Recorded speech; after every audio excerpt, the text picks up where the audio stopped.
안녕하세요. 이니아빠입니다. 업스타트 어닝 간단한 분석하고 이제 몇 가지 향후 비전에 대해서 말씀드리려고 하는데요. 그 전에 제가 조금 말씀을 드리고 싶은 게, 제가 업스타트를 보유하고 있는 게 보유한 기간이 아까워서 또 아니고, 또 얼마 안 남은 금리 인하 시기에서 이제 또 무조건 상승을 하겠다라고 생각을 해서 가져가는 게 아니고요. 상장 초기부터 저는 지켜봤고 커다란 상승도 봤었고 또 가능성에 대해서도 그때부터 느낀 바가 있어서 어, 최고점에서 어느 정도 대부분 정리를 하고 이제 그 많이 낮아지기 시작했을 때 조금은 빠르게 그 매수를 시작했는데 그 이유는 이제 제가 지속적으로 지켜본 결과 향후 가능성에 대해서 충분히 좀 느낀 바가 있어서 그런 거고요.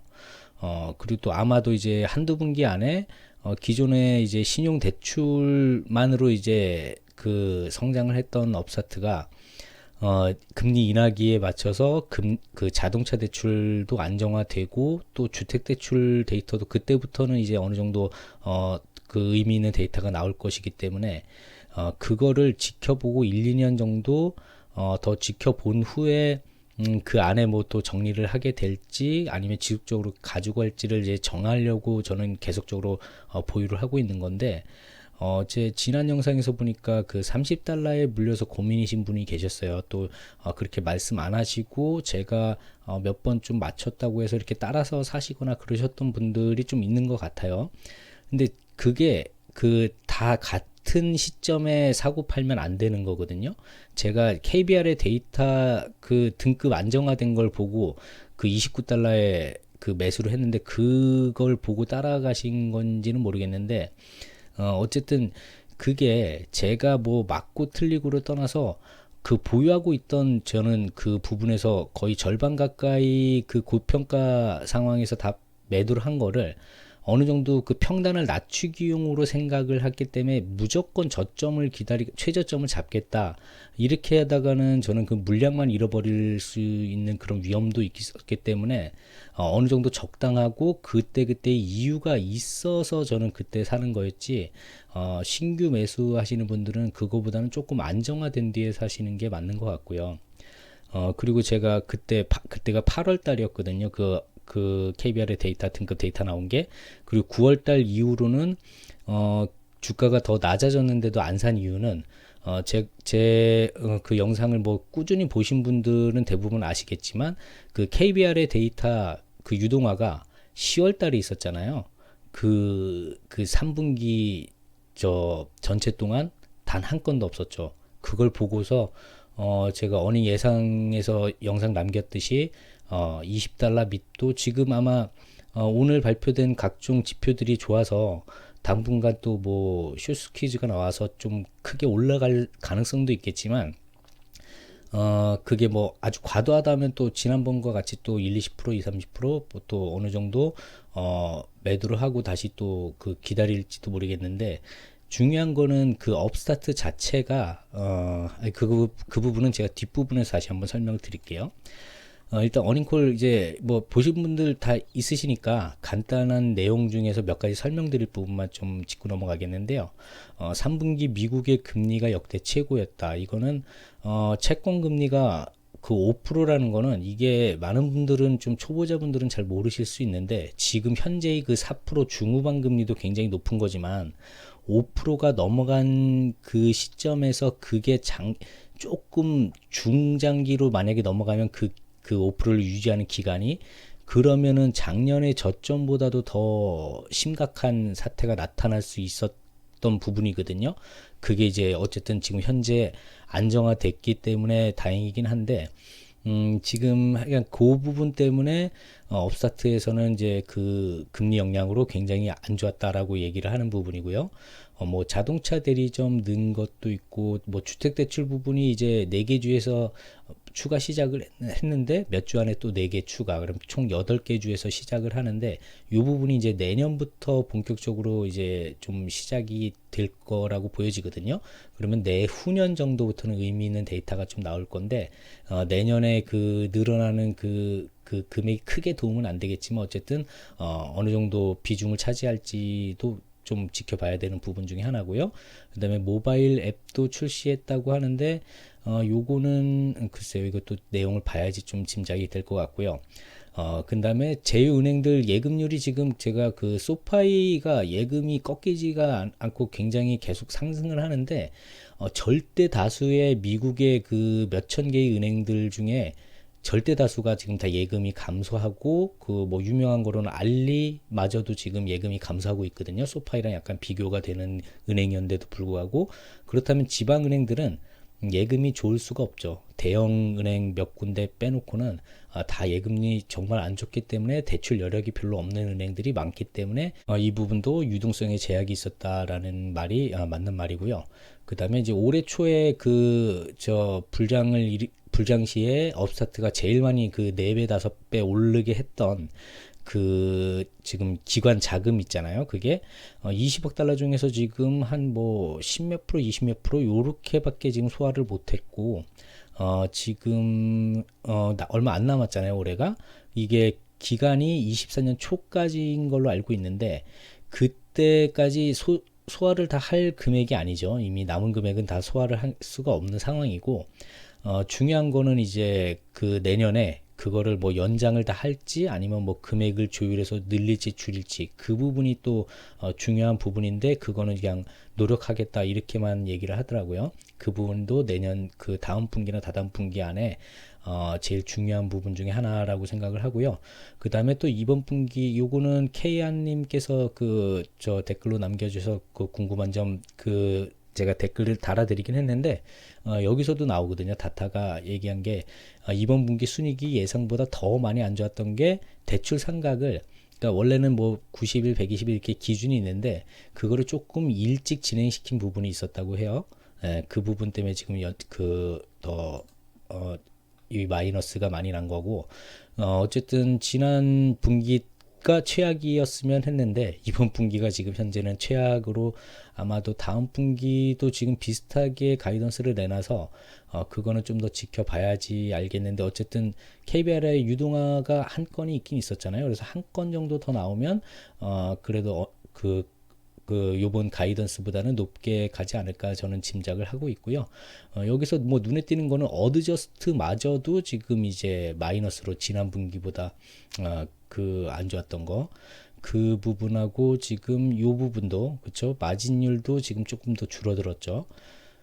이런 부분들이 좀 걱정이 되는 거고 그나마 이제 좀 다행인 거는 현금이 그 지금 다른 또 구독자분 중에서 장기 투자에 중요한 거는 현금 흐름 아니냐? 예, 그게 당연히 맞죠. 그래서 제가 22년도에 데이브가 자사주 매각하는 거 그거에 대해서 그 돈으로 차라리 일을 하거나 대출을 갚거나 그랬으면 그 부분이 제일 지금까지 중에서 제일 신경 쓰이고 마음에 안 드는 부분이긴 한데 다행히도 이번 분기에 현금이 늘었죠. 근데 그게 아주 좋은 건 아니거든요. 그 뒷부분에 다시 한번 설명드리겠고요.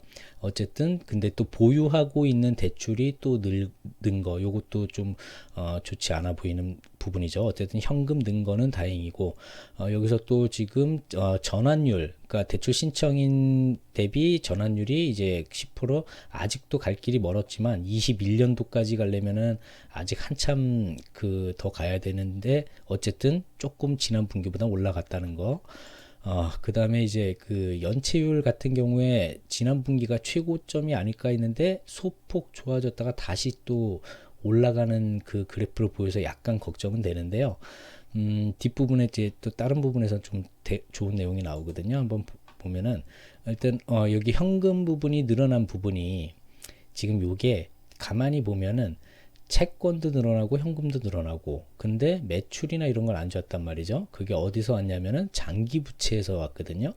그래서 이 장기 부채가 거의 그만큼 늘었기 때문에 요 부분이 그닥 좋지는 않지만 여기서 중요한 점은 그 자산 대비 부채 상황, 부채 비율을 보면 아직 그래도 뭐 자본 잠식을 가려면은 뭐 한 두세 분기 그러니까 내년 금리 인하기까지는 충분한 자금이 있기 때문에 어느 정도 안정감이 있긴 있거든요. 근데 어쨌든 그 지난 그 과거를 부채 비율을 따져 보면은 계속적으로 이제 지금 올라가고 있는 게 보이죠. 지난 분기에 살짝 낮아졌다가 요번 분기가 최고예요. 지금 부채 비율이 현재.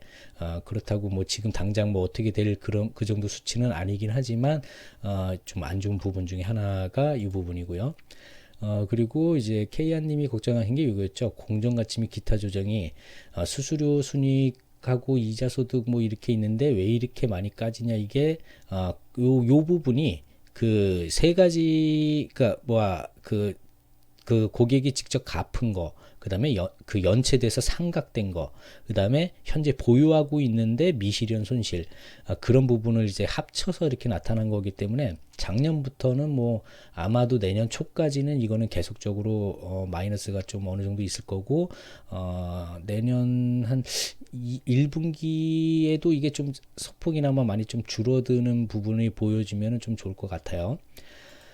그리고 이 부분이 이제 그 하일드 이제 그 여러 가지 데이터가 있는데 어쨌든 그 요거 뒷부분에 다시 한번 설명을 드릴게요.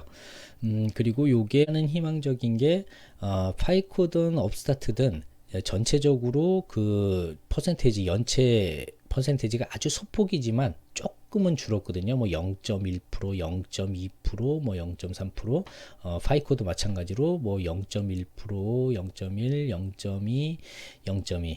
어쨌든 지금 그 업스타트가 이 파이코 같은 파이코의 그 레벨에 따라서 그걸 나눠 놓은 게 업스타트가 나눈 것들이 조금 더 정확한 부분들이 있다. 하지만 왜 이렇게 돈을 못 버냐 혹은 손해가 많냐 그런 거는 그 DE 부분, 연체가 많은 부분을 많은 그 유동화를 위해서 많이 하고 있기 때문에, 그리고 또 데이터 확보를 하고 있기 때문에 그만큼 좀 어려운 부분에 있다. 왜냐면 목표가 솔직히 그 데이터상으로 금방 판별이 안 되는 사람들을 지금 자동화로 통해 가지고 대출을 해주는 게 주 목표이다 보니까 이거는 좀 어떻게 보면 실험적이기도 하지만 이게 제대로 자리가 잡혀서 2, 3년 안에 된다면은 정말 좀 혁신을 그때 가서는 이룰 수도 있지 않을까, 그렇게 생각이 되는 부분이 있는 거고요.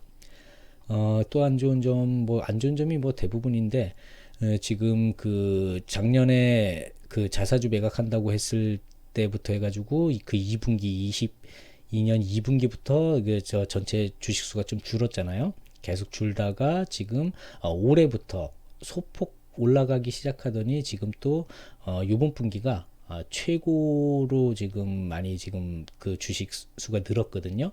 아직 그렇게 그 양전하지도 못했는데 요거는 조금 아쉬운 부분이 있긴 있어요. 스톡 옵션이나 이거 근데 그 임원들 잡으려면 어쩔 수 없는 부분도 이해는 하는데 약간 좀 아쉬운 부분 중에 하나예요. 그래서 향후 지켜봐야 되는 부분이 금리 뭐 다들 아시는 거잖아요. 근데 그 중요한 건 이건 것 같아요. 내년 중순부터 내린다고 가정을 하고 그때까지 큰일이 발생을 안 돼서 이제 경착륙이 아니라 연착륙이라고 가정을 한 다음에 말씀을 드리면 그 즈음 가서는 아마 그 업스타트 뭐 저점 매수를 할 상황이 그때 가서는 이미 늦었었겠죠. 당연히 그대로 간다면 내년 초부터 중순 가기 사이에 전체적인 뭐 그 전체 시장이 올라가고 있을 테니까. 그래서 제가 강조하는 거뭐 누누이 강조하지만 KBR의 데이터 4억 달러 기준이라고 저는 말씀을 드렸는데 거기에 한 가지를 좀 더하자면 한 분기에 2번 유동화가 이루어지는 것도 좀 생각을 해볼 것 같고, 또 하나 중요한 게 올해 그 유동화가 된 기관들이 보면은 기존에 22년까지 과거에 뭐 3년 4년 동안 해왔던 골드만삭스나 제퍼리 들은 하나도 지금 유동화가 안 됐거든요. 그러니까 그만큼 시장이 냉각됐는데 그 빈틈을 타고 이제 좀 투자 가치가 있지 않을까 해서 이제 새로운 기관이 들어오긴 했지만 계약 금액의 지금 뭐 1, 20%밖에 소화를 안 한 걸로 봐서 아직도 이게 굉장히 어렵다고 생각을 하는 거니까 그게 이제 이게 이 하이힐드 금리하고 이게 연관이 되거든요. 하이힐드가 지금 그 뭐야 2008년 서프라임 이후로는 이제 좀 어느 정도 2016년까지 높았다가 최근 그 한 10년을 보면은 조금 낮은 상태에서 지금 과거 수준까지 올라가 있잖아요. 그래서 조금 뭐 최고점까지는 아니지만 어쨌든 그 찍고 지금 살짝 내려온 거, 이게 어떤 의미냐 하면 그 과거 사례를 좀 보면은, 제가 뭐 시간이 좀 부족해서 다 이렇게 보여드리면 좋은데, 어쨌든 그 경기가 회복이 이제 될 때쯤 미국채 금리가 먼저 안정화된 다음에, 그 다음에 이제 하이힐드 금리가 좀 안정화가 돼요. 그러니까 투자자들이 이제 그 더 이상 위험한 시장 경제가 예측되지 않을 때는 그 채권으로 당연히 이제 좀 뭐 투자 자금이 몰리는 거는 당연한 거지만, 그 어느 정도 안정적이면서도 고수익을 가져다 주는 게 하이힐드이기 때문에 그 부분이 또 바로 이렇게 반응을 하는 부분들이 좀 있거든요. 그래서 지금 그 KBRA 데이터보다도 오히려 이 하이힐드 금리를 좀 더 눈여겨 보시는 게 타이밍 잡는데도 좀 도움이 될 수도 있을 거예요. 그리고 이제 마지막으로 제가 그 1, 2년 정도 더 지켜보면서 장기로 가져갈지, 그때 이제 뭐 손절이든 익절이든 하겠다고 한 이유 중에 하나는 이제 이거죠. 아까 부채가 이제 굉장히 늘어가지고 지금